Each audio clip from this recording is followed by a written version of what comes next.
प्राचीन समय की बात है। सूर्य, चंद्रमा, मंगल, बुध, बृहस्पति, शुक्र, शनि, राहु और केतु अर्थात यह नवग्रह एक स्थान पर एकत्रित होते हैं। परस्पर वाद विवाद होने लगा कि हम लोगों में सबसे बड़ा और श्रेष्ठ ग्रह कौन है। सभी अपने आप को बड़ा मान रहे थे। कोई भी अपने आप को छोटा कहा जाना पसंद नहीं कर रहा था।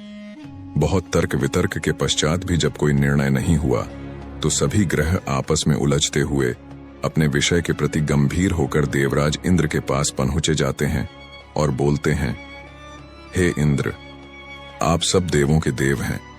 हम सभी ग्रहों में मतभेद हुआ है कि हम सब में सबसे बड़ा कौन है और कौन छोटा।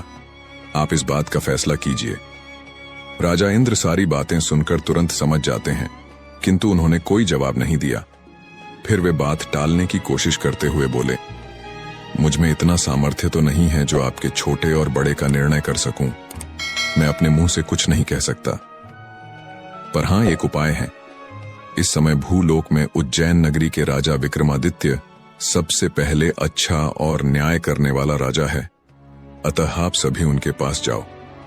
मैं आपका न्याय करने में असमर्थ हूं, मगर राजा विक्रमादित्य अवश्य न्याय करेंगे। देवराज इंद्र के इन वचनों को सुनकर सभी ग्रह पृथ्वी लोक पर राजा विक्रमादित्य के दरबार में जा पहुंच जाते हैं और अपनी समस्या से उन्हें अवगत कराते हैं। राजा विक्रमादित्य उनकी बात सुनकर अत्यंत चिंतित हो जाते हैं और उन्हें कोई जवाब नहीं सूझता है। वह शांत रहते हैं। वे मन ही मन सोच रहे थे कि ये सभी ग्रह हैं, किसे छोटा कहूं और किसे बड़ा कहूं। जिसे छोटा कहूंगा वही मुझसे कुपित हो जाएगा। न्याय के लिए जब ये मेरे पास आए हैं तो मुझे न्याय तो करना ही है। किस प्रकार न्याय करूं? शांत चित्त से विचार करने के पश्चात एक उपाय उनके जहन में आता है। फलस्वरूप उन्होंने स्वर्ण, चांदी, कांसी, पीतल, शीशा, रांगा, जस्ता, अभ्रक और लोहा 9 धातुओं के 9 सिंहासन बनवाते हैं और उन सभी आसनों को अपनी राजसभा में क्रम से विधिपूर्वक, जैसे सोने का सिंहासन सबसे आगे तथा लोहे का सबसे पीछे रखवा देता है। इसके पश्चात राजा राज ज्योतिषी को बुलवाकर आदेश देता है कि ज्योतिष ग्रंथों में जिस क्रम में ग्रहों का स्थान है उसी क्रम से ग्रहों के आसन ग्रहण करने की प्रार्थना की जाए। इस प्रकार सबसे उत्तम तथा सबसे आगे रखा हुआ स्वर्ण का बना सिंहासन सूर्य को मिलता है, चांदी का सिंहासन चंद्रमा को तथा शेष धातुओं के सिंहासन अन्य ग्रहों को मिलते हैं। सबसे पीछे रखा हुआ लोहे का बना सिंहासन शनिदेव को मिलता है। राजा विक्रमादित्य की इस बात को अपना अपमान समझते हुए शनिदेव क्रोध से लाल हो जाते हैं। उनकी भ्रुकुटियां तन गईं, जबड़े भींच गए, मुट्ठियां भींच गईं। फिर वे आग बबूला होकर क्रोध में बोलते हैं, हे मूर्ख राजा, तू मेरे पराक्रम और मेरी शक्ति को नहीं जानता। सूर्य 1 राशि पर 1 महीना, चंद्रमा 2.25 दिन, मंगल 1.5 महीना, बृहस्पति 13 महीने, बुध और शुक्र 1-1 महीने, राहु और केतु उल्टे चलते हुए केवल 18 महीने ही एक राशि पर रहते हैं, परंतु मैं एक राशि पर 2.5 अथवा 7.5 साल तक रहता हूं। बड़े बड़े देवताओं को मैंने कठोर दुखी और कष्ट दिए हैं। राजन, ध्यानपूर्वक मेरी बात सुनो। मर्यादा पुरुषोत्तम भगवान रामचंद्र पर जब मेरी 7.5 आई तो उन्हें राज्य त्याग कर वनवास को जाना पड़ा था। रावण पर 7.5 आई तो राम और लक्ष्मण ने लंका पर आक्रमण कर दिया था। उसकी सोने की लंका जल गई और रावण ने अपने कुल का नाश कर लिया था। हे राजन, अब तुम भी सावधान रहना। विक्रमादित्य ने कुछ सोचकर कहा, हे शनिदेव, मैंने अपनी बुद्धि और विवेक के अनुसार जो उचित न्याय सूझा वह मैंने करने की कोशिश की है। अब जो होगा वह भी देखा जाएगा। मैं आपकी धमकी से नहीं डरता हूं। जैसा मेरे भाग्य में होगा वह तो भोगना ही पड़ेगा, चाहे अच्छा हो अथवा बुरा हो। राजा का न्याय सुनकर सभी ग्रह तो वहां से खुशी खुशी चले गए, मगर शनिदेव क्रोध में भरे हुए नाराज होकर वहां से चले गए।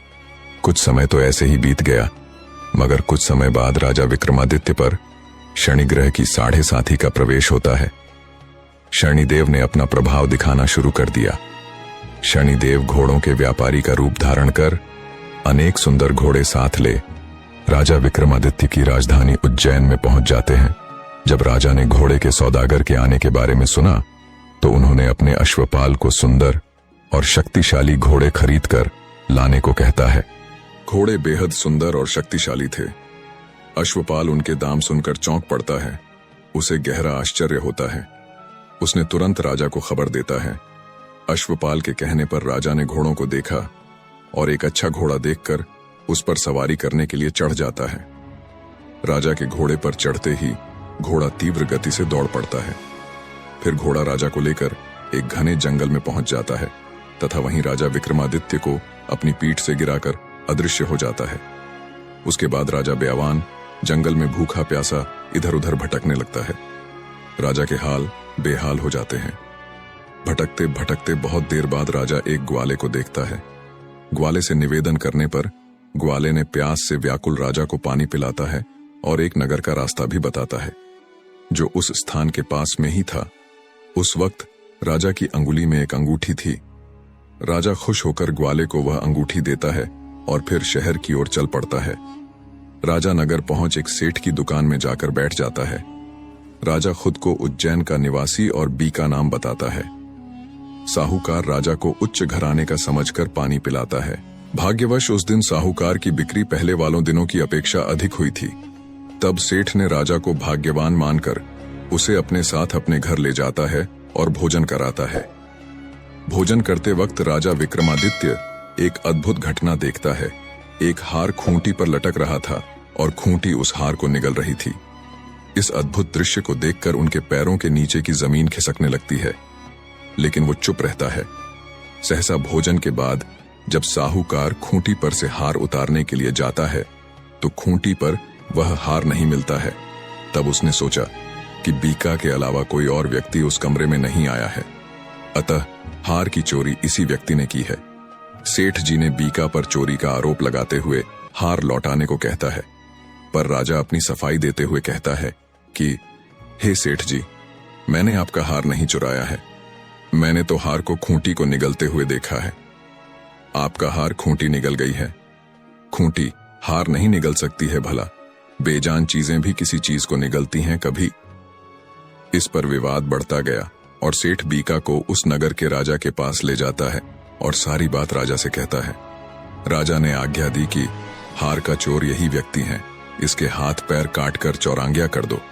राजा की आज्ञा पाकर उसके सैनिकों ने विक्रमादित्य के हाथ पैर काटकर जंगल में फेंक देते हैं।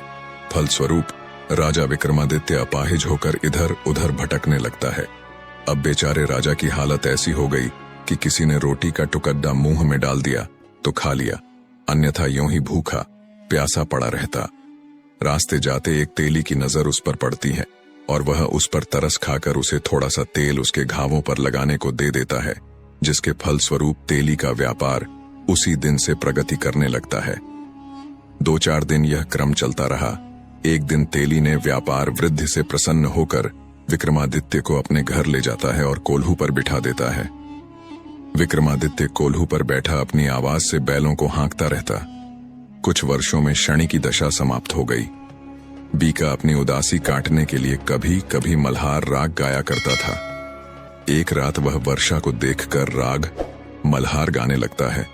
उसका गीत सुनकर उस शहर के राजा की कन्या उस पर मोहित हो जाती है और दासी से खबर लाने के लिए कहती हैं, देखो तो जरा इस राग को कौन गा रहा है। दासी ने देखा कि एक अपाहिज व्यक्ति तेली के कोल्हू पर बैठा मल्हार गा रहा है। दासी ने महल में आकर सारा वृत्तांत कह सुनाती है। उसी समय राजकुमारी ने निर्णय ले लिया कि वह उसी व्यक्ति से शादी करेगी जो मल्हार गा रहा था। प्रातःकाल दासी जब राजकुमारी को जगाने गई तो राजकुमारी ने खाना पीना त्याग कर बिस्तर पर पड़ी रो रही थी। दासी राजकुमारी का यह हाल देखकर घबरा उठती हैं। वह तुरंत राजा रानी के पास जा पहुंचकर उनसे सारी बातें कह सुनाई। राजा रानी तुरंत राजकुमारी के पास आते हैं और उससे उसके दुख का कारण पूछते हैं। बेटी, तुम क्यों अनशन लिए पड़ी हो? तुम्हें किस बात का दुख है? जो भी पीड़ा हमसे कहो, हम तुम्हारा दुख दूर करने का प्रयत्न करेंगे। राजकुमारी ने अपने मन की मंशा राजा रानी को बता देती है। बेटी, वह अपाहिज चौरांगिया है, तेली के कोल्हू के बैल हाँकता है। वह भला तुम्हें क्या सुख देगा? तुम्हारा विवाह तो किसी राजकुमार से होगा। मेरा कहना मानो और अपनी यह जिद छोड़ दो। मगर राजकुमारी अपनी जिद पर अड़ जाती है। राजा, रानी के अतिरिक्त परिजनों ने भी राजकुमारी को काफी समझाते हैं, मगर राजकुमारी नहीं मानती हैं। वह अपनी जिद पर अड़ी रहती है। उसने कहा, यदि मेरा विवाह उस व्यक्ति के साथ नहीं हुआ तो मैं अपने प्राण त्याग दूंगी। बेटी की जिद देख राजा क्रोधित हो जाता है और कहता है, तेरी ऐसी ही जिद है तो जो तुझे अच्छा लगे वैसा ही कर। फिर राजा तेली को बुलवाता है, उसे सारा हाल कह सुनाता है और तेली को अपाहिज व्यक्ति से अपनी बेटी के विवाह की तैयारी करने का आदेश देता है। फिर राजकुमारी का विवाह अपाहिज विक्रमादित्य बीका के साथ हो गया। रात्रि को जब राजा विक्रमादित्य और राजकुमारी महल में सोए हुए थे, तब आधी रात को शनिदेव ने विक्रमादित्य को स्वप्न में दर्शन देते हैं और कहते हैं, हे राजन, मुझे छोटा बताकर तूने कितने कष्ट और दुख सहे हैं, इसकी कल्पना कर। विक्रमादित्य ने स्वप्न में ही शनिदेव से क्षमा याचना करने लग जाते हैं, जिसके परिणाम स्वरूप शनि ने प्रसन्न होकर राजा को पुण्य, हाथ पैर प्रदान कर देते हैं। तभी राजा गदगद हो जाता है।